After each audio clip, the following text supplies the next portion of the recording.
Okay, comrades and friends. I know that Neil Davidson is going to talk about the Niall Ferguson phenomenon this afternoon, but I'm actually going to say just a word or two about that to put what I'm talking about this morning into context. This new imperialist history, which I think we can call it, is really gathering momentum. There's just been what is called a Prince of Wales summer school, which was reported on in The Guardian a few days ago, which took place in a posh hotel in Norwich, I think last week, for a private audience of 100 invited history teachers, and presumably at very great expense. They flew in and trained in a coterie of high-profile speakers, like Tom Stoppard, the playwright, Seamus Heaney, the poet, P.D. James, the thriller writer, I'm not quite sure why he was there, Anthony Beevor, the author of the best-selling Stalingrad, Michael Wood, who's doing another series on TV at the moment, Scott Harrison, who is the history advisor to Ofsted, David Starkey, Simon Sharma, and of course Niall Ferguson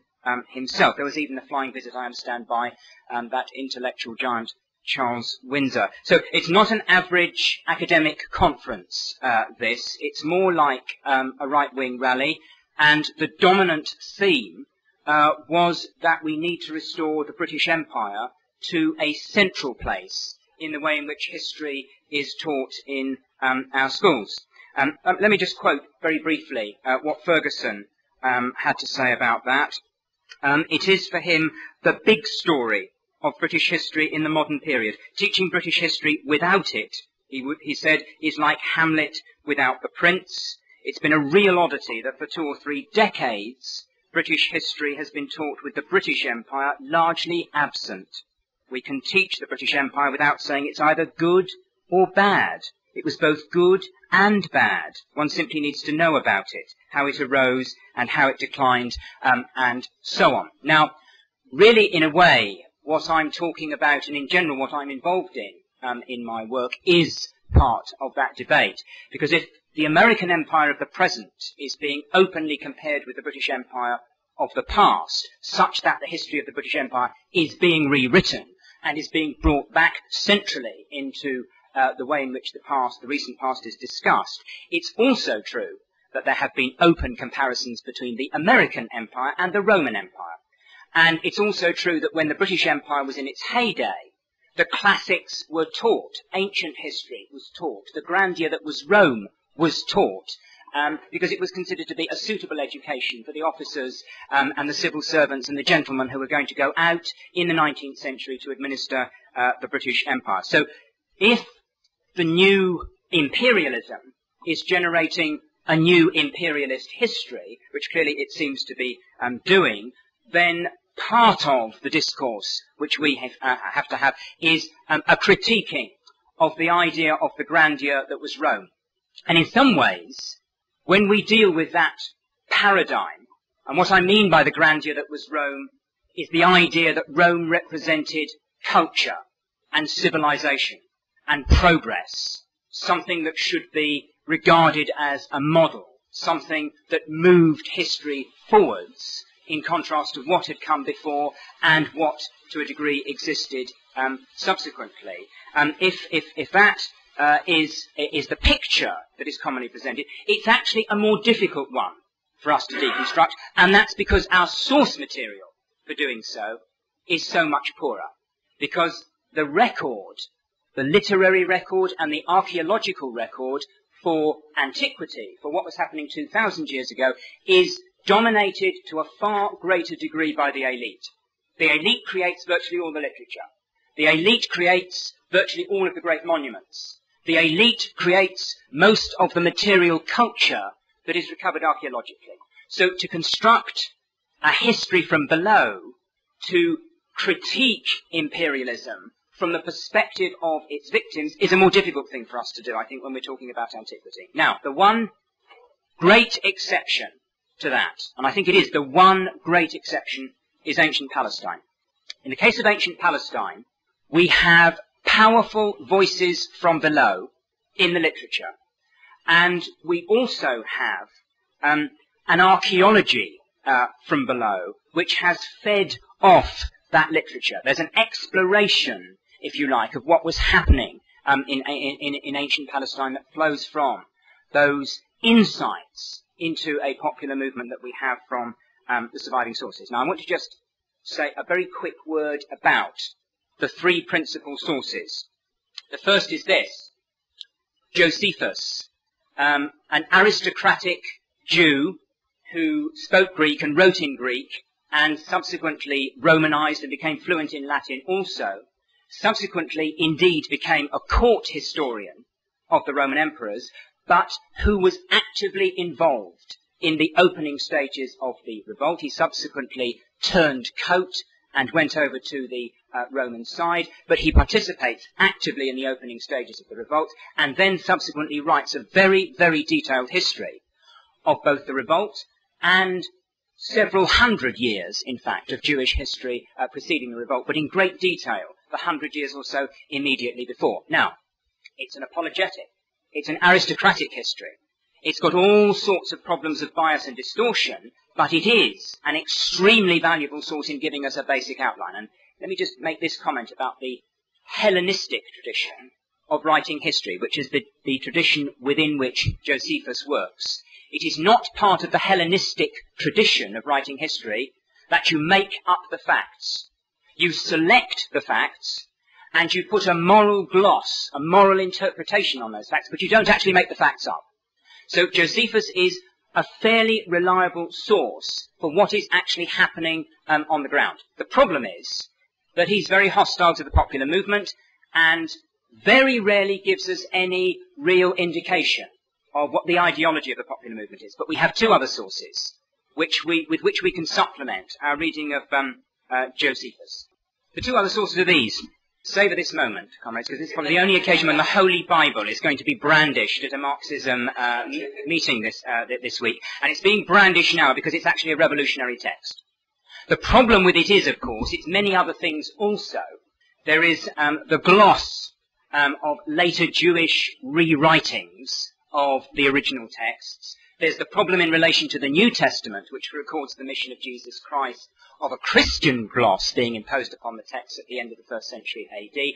But I don't agree with those scholars who have argued that this cannot be used as an historical source for understanding aspects of the Jewish resistance movements which existed in antiquity. Jewish resistance movements fighting Hellenistic, Greek domination, and subsequently Jewish resistance movements fighting Roman domination. It's not an easy text to use in that sense, but it can be used in that sense. And I'm just going to illustrate that by giving just one example. And I quote it really just to give people a flavour of how we as revolutionaries, as people trying to change the world in the present, can read a text like this critically for messages which are very, very different. Information which is very, very different about what was actually happening in 1st century AD Palestine. My example is taken from the Sermon on the Mount. And we have more than one version of the Sermon on the Mount, as of course we very often do with the New Testament, because we've got 4 different Gospels. And one of the tricks in reading the Gospels is to pose the question, what actually fits with the later Christian interpretation and what jars against it. Those elements which jar against it are likely to reflect an earlier pre-Christian tradition, which is actually the tradition of Jesus Christ himself. Of course, he was not a Christian. He was a Jewish prophet within the mainstream of Jewish thought. That's one test. And another test is to compare one gospel with another and to look at which gospel seems to be closer to that pre-Christian underlying tradition. Compare this, for example. This is Luke's version of a short extract from the Sermon on the Mount. Blessed be ye poor, says Luke has Jesus say. Blessed be ye poor, for yours is the kingdom of God. Blessed are ye that hunger now, for ye shall be filled. But woe unto you that are rich, for you have received your consolation. Woe unto you that are full, for ye shall hunger.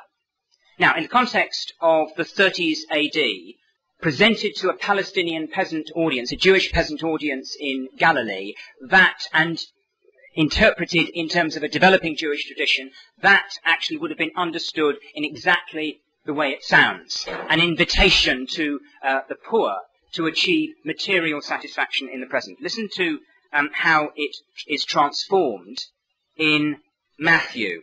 Blessed are the poor in spirit. It's become a metaphor. For theirs is the kingdom of heaven. Blessed are they that hunger and thirst after righteousness, for they shall be filled. And absolutely nothing at all about how dreadful it's going to be for the rich. That's gone. So it is possible to read these texts in a critical way and to move towards an understanding of what was there originally. I want to suggest this to you, that within the New Testament, just as is the case very often when you read the prophets in the Jewish Bible, the Christian Old Testament, within these texts we can actually hear a distorted voice from below, expressing opposition to the system, expressing the class antagonisms which underlie Jewish society in this period. So these are our sources.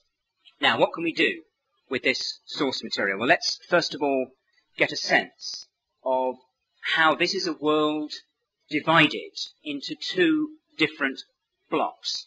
A block of exploiters and a block of exploited. Let me talk first of all about the ruling class. We talk first of all about classical civilization, about the grandeur that was Rome. What does it actually mean in Palestine in the 1st century AD? It means there is Roman political domination. And what is Rome? It is a global system for surplus accumulation using military power. A system of ancient military imperialism. I describe it as that in the book and elsewhere. A system for extracting surplus by military force, but maintaining political control through the cultivation of a number of client groups or sub-elites within the territories that are dominated by the empire. Principally, mercenary soldiers who are very highly privileged in this world. It was a good, don't think of sort of modern squaddies, modern cannon fodder. It was a good life in the legions. I mean, mercenary soldiers were extremely highly privileged members of this world. Local landowning elites who are encouraged to Romanize and become part of the local governing class within the Pax Romana, within the Roman system, and the urban populations generally, who are subsidized. The ancient city being a consumer city, a place which actually builds on the successful exploitation, successful surplus extraction in the countryside. That's basically what Rome is.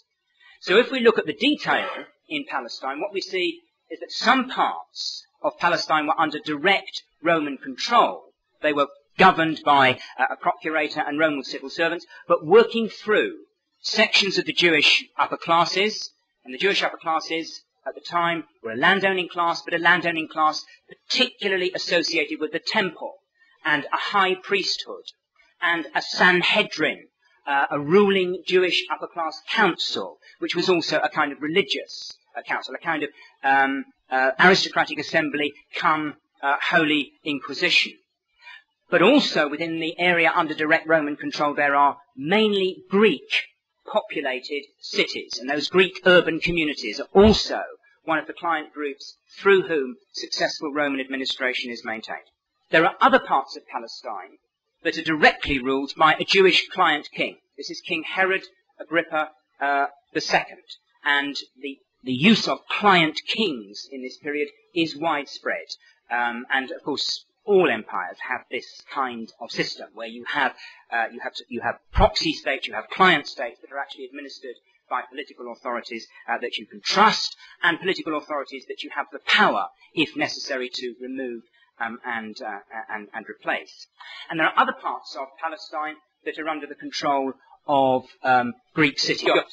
In Palestine in the 1st century AD, in a sense, is a nexus of property, privilege, and power that binds together Roman officers, Jewish high priests and landowners, and Greek small-town politicians. All of these are beneficiaries of the system. All of these, in some sense, are sharing in the distribution of the surpluses that are extracted through effective control over the countryside, effective control over the peasant population. Now, I want to say something about that other side of the picture now, the character of the Jewish peasantry. What form does surplus take? It takes the form of tax. Everywhere in the Roman Empire, people paid taxes to the empire. And we don't know exactly how much, but we guess 10%, 12.5% of the value of their property, the income that they generate from their property each year if they have it. Peasants were also very often paying rent, of course, if they did not own their own land, paying rent to landowners who were their landlords. Very, very many peasants were in debt. It's difficult for us to actually get a handle on this aspect of surplus extraction, but it was central to the way in which the ancient world worked. Debt is a common experience for very large numbers of peasants in antiquity, right through the whole of antiquity. And it's for the simple reason that the small farmer, in a period of agricultural difficulty, in a period of drought, crop blight, or whatever, has to borrow in order to get through the winter, in order to feed his family, in order to provide himself with seed corn for the sowing the following year, and so on. And that is one of the principal mechanisms whereby the ancient landowning ruling class accumulates property. It's by lending money, getting peasants into debt, turning peasants into debt bondsmen very often, turning peasants into the landless as the estates against which they have borrowed are forfeit. Debt was a very, very widespread method of extracting surplus. Fourthly, there were tithes that were paid to the temple priests, and finally there was forced labour. Forced labour is one of those things that we don't actually have much evidence for at all, but it must have been universal. You know, when they, people like Adam Hart Davis on the telly, pop up and talk about what the Romans did for us, and they talk about roads. I always think, who built the roads? The roads were built by forced labour. They were built by convicts, they were built by slaves, they were built by labour corvées imposed upon the provincial peasantry. So huge amounts of surplus is being extracted by the direct imposition of forced labour. So a variety of different mechanisms for accumulating surplus, and this is being visited upon a peasantry which field surveys is that you look at the number of settlements, and you look at the number of peasant households apparently represented within the settlements, and you look at their distribution across the landscape, and you look at field boundaries too, and you try and get a sense of roughly how many people are being supported from each plot of land in this period, in the 1st century AD. What all of the surveys that have been done suggest is that most peasant households did not have enough land to support a family, an average peasant family of approximately 6. So this is an underlanded peasantry. To put it another way, this is an overpopulated part of the Roman Empire, which is having these burdens imposed upon it. Trotsky, when he was talking about the Russian Revolution, said that the peasantry is the pack animal of civilization. Now that is absolutely spot on as a description of the fundamental class character of antiquity. It is a division between a basically urban elite and a rural peasant population that is actually generating the surpluses necessary to support empire and civilization. Josephus, in the Jewish War, reports widespread resistance to this. Now, he does it in his sneering, aristocratic way, but he does tell us about messiahs and millenarians, many of them. Messiahs in the sense of people who were offering themselves as prophets for the end of days, the end of time, who were going to lead the people of Israel in a cataclysmic sweeping away of corruption and the establishment of a new kind of society on earth. Many, many messiahs, of which Jesus Christ is just one. He talks about zealots, who appear to be religiously motivated, organized revolutionaries who are operating in Palestine for many decades before the outbreak of the revolt in AD 66. He talks about sicarii, or sicarians, knife men, dagger men, if you like, who appear to be zealots who've organized themselves into a kind of revolutionary terrorist underground. They specialize in assassinating prominent public figures on important public occasions. He talks about bandits. Banditry, as Eric Hobsbawm has explained, looking at sort of modern historical examples, banditry in traditional agricultural societies is more or less endemic. where you get small farmers who can't make a living and who take to the wilderness and try and survive as outlaws in desolate places beyond the reach of the forces of law and order. Banditry seems to have been widespread in 1st century AD Palestine, and again, Hobsbawm's study of banditry brings this out. Banditry can, in certain situations, swell into large-scale popular revolt as the bandits connect with a wider movement of protesters coming into action. And Josephus talks about that too. He talks repeatedly about mass protests, particularly on festival occasions. There are 3 great occasions of pilgrimage when large numbers of country Jews come into Jerusalem, possibly swelling the population to some hundreds of thousands. And very often it's on these occasions that there are major clashes between the security forces and the mass of ordinary country Jews. But in telling us all of this, in telling us that there is a ferment in 1st century AD Palestine, he tells us very, very little about the ideology of those who are organising the resistance and those who are periodically being brought into that mass movement in the form of big clashes with the security forces.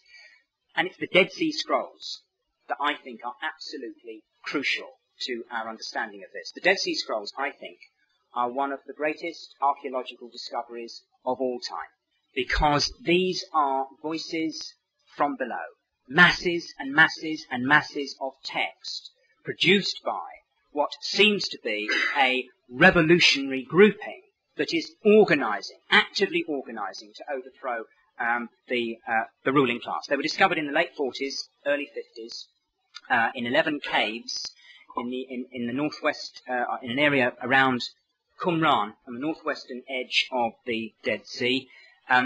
400 separate compositions are represented in that corpus, most of which only survive in a fragmentary form, a few of which are actually complete. And we have a wide variety of different texts, lots of Bible commentary, texts that deal with the organisation of the sect, the organisation of the group, texts that talk about the nature of the revolutionary struggle, and often detail about how it's going to be organised militarily. Lots of sectarian texts which are to do with sort of calendars and liturgies and that kind of thing. A wide diversity of material. But what's crucial about it is the underlying revolutionary message and the way in which everything is actually about building a movement which is going to challenge the established order.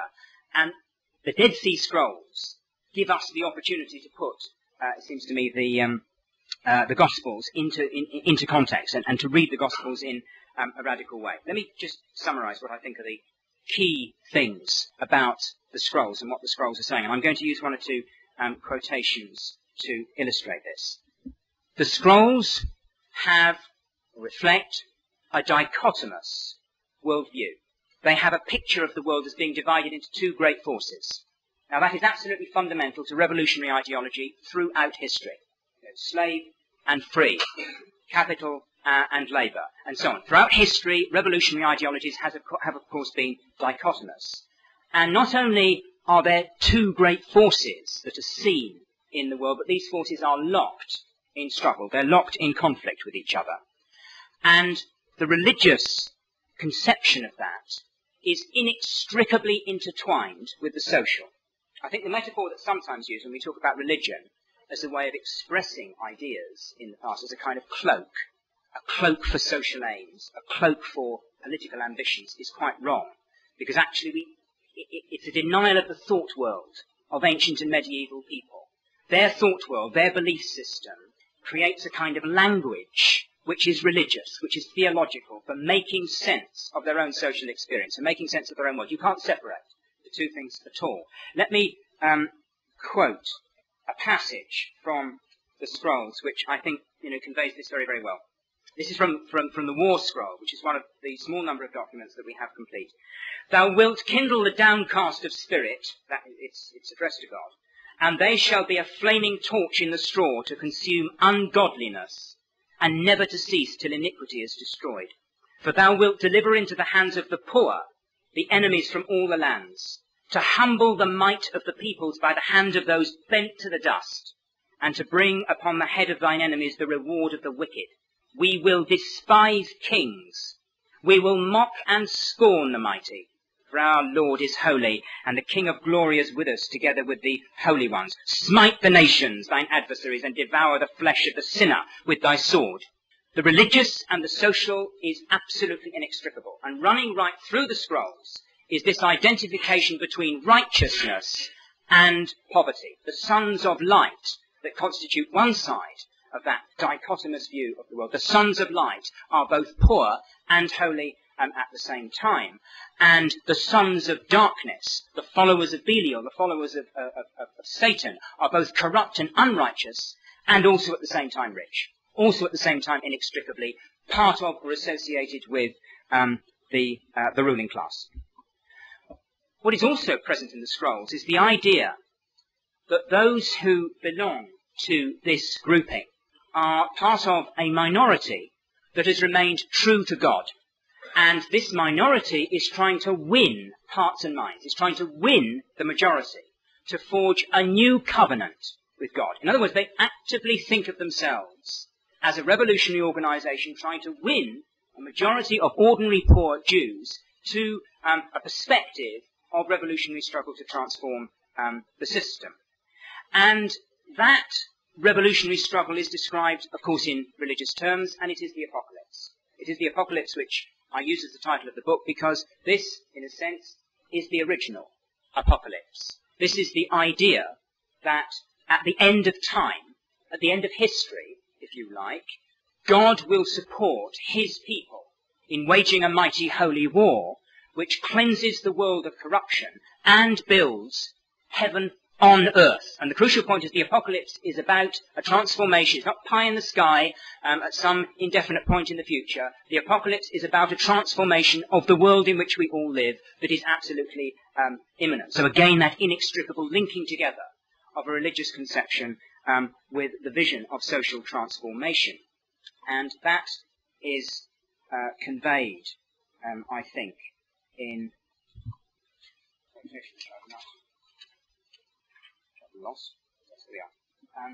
there shall be a time of salvation for the people of God, an age of dominion for all the members of his company, and of everlasting destruction for all the company of Belial. The dominion of the Kittim shall come to an end, and iniquity shall be vanquished, leaving no remnant. For the sons of darkness there shall be no escape. The sons of righteousness shall shine over all the ends of the earth, and they shall go on shining until all the seasons of darkness are consumed, and at the season appointed by God, his exalted greatness shall shine eternally to the peace, blessing, glory, joy, and long life of all the sons of light. And that vision of the apocalypse, which is the vision of the revolutionary minority, has become, by AD 66, associated with a traditional peasant idea of the Jubilee. And I'm going to introduce the idea of the Jubilee as well. So forget about royal pageants, because the origin of the term Jubilee is the idea that is there in the Jewish literature, it's there in the Jewish Bible, in the Old Testament, that periodically there will be a setting right of injustices. The bondsmen will be set free. The slaves will be set free. The debtors will be freed of their debts. And land which has been lost will be restored to those from whom it has been taken. Now, the idea of the Jubilee probably dates back to some kind of tribal stage in the development of the Jewish people, but it survives in the texts, and it survives as an idea which is able to inspire the peasantry in the first century AD. An idea which is utterly subversive in the context of the first century AD, because to achieve the Jubilee would be to disinherit the ruling class of its property. And it seems that by the time the revolt breaks out, the idea of an apocalyptic revolution and the idea of actually implementing the practical reformism, if you like, of the Jubilee have become closely associated with each other. And I'm going to illustrate that. Can I have another 5 minutes? Thank you very much. And I'm going to illustrate that by using this time Jesus of Nazareth, who I think is a Messiah, is thinking in terms of an apocalypse, indeed attempts to bring that about when he enters Jerusalem, and is recorded in his mission, as we have it in the Gospels, making that link between apocalypse and Jubilee. Here he is. he's come to Nazareth and he's speaking in the synagogue. The synagogue, of course, is the democratic. The synagogue is, this sort of meeting, the democratic forum where these things are debated in the first century AD. So he's in the synagogue, participating in the debate, and he reads a text. He reads Isaiah. It was written, he reads out, "The Spirit of the Lord is upon me, because he has anointed me to bring good news to the poor. He has sent me to proclaim release to the captives, the recovery of sight to the blind, to let the oppressed go free, to proclaim the year of the Lord's favour," that is the Jubilee. And he rolled up the scroll, Jesus did, he gave it back to the attendant, and he sat down. The eyes of all in the synagogue were fixed on him. Then he began to say to them, "Today this scripture has been fulfilled in your hearing." A linking of the idea of apocalypse and Jubilee in the mission of Jesus Christ, as it is linked in some of the Dead Sea Scrolls also, and giving the revolutionary minority, the Zealots, the Essenes at Qumran, those who are actively organising for revolution, who are in our terms building a revolutionary party, it gives them a link to the mass of the peasant population out in the villages who have this aspiration for an end of debt, a lifting of burdens from the land, and a redistribution of the great estates that are in the hands of the rich and the kings, and so on. Right, in the last couple of minutes, what happens? Fantastic stories, you have to get the book. It explodes in AD 66 in Jerusalem when there are bloody confrontations between Roman troops trying to collect tax deficits by plundering the temple treasury, almost certainly because a tax strike has begun to develop. Bloody clashes in which huge numbers of Jews come onto the streets and fight it out with the troops and kick them out. So the Romans send in the biggest army they've got in the east, which arrives several months later at the end of AD 66. They try to batter their way into Jerusalem against ferocious opposition, and as they do so, the countryside behind them rises in revolt and threatens to cut off their line of communications with their bases on the coast. They attempt to retreat, and in a 4-day running battle, Jewish irregulars inflict 6,000 casualties on the Roman column and send it in flight back to the coast. The greatest Jewish victory over a foreign imperialist for 200 years, and it sets Palestine alight. I want to say two things about the war which follows. It is fought with incredible ferocity and resilience. It's quite astonishing, the resistance that is put up by this comparatively small peasant population against the most powerful imperial machine in antiquity. And the second thing about the war is that during the struggle, which culminates in AD 70, there is a revolution within the revolution. There is a struggle between conservative aristocratic leaders who lead it initially and radical leaders of militias which are springing up all over Palestine and who are challenging those aristocratic leaders. Two revolutions within the revolution. In the winter of AD 67 to 68, and then again in the spring of AD 69. So that when the climax of the revolt comes with the siege of Jerusalem in AD 70, there is to put it in modern terms, Jacobin type, leaders of Jacobin type are actually in control of Jerusalem. This is a genuinely popular movement, mobilizing huge numbers of ordinary Jews around the idea that the apocalypse is going to bring them a liberation from their material oppression. So it's a fantastically exciting story, and I think Zealot Jerusalem in AD 70, revolutionary Jerusalem in AD 70, has something of the significance for our tradition of struggle and interpreting history in terms of class struggle, something of the same significance as Anabaptist Munster in the early 16th century, or indeed the Paris Commune of 1871. This piece of ancient history allows us to assert with confidence that the class struggle is central, and that it's not that imperialism is partly good and partly bad. It is that throughout history, imperialism is good for the rich and powerful who control the imperial systems, and always bad for its victims. The Jewish rebels of AD 66 to AD 70 have given the answer to the new imperialist historians of the present on how we should judge the history of imperialism.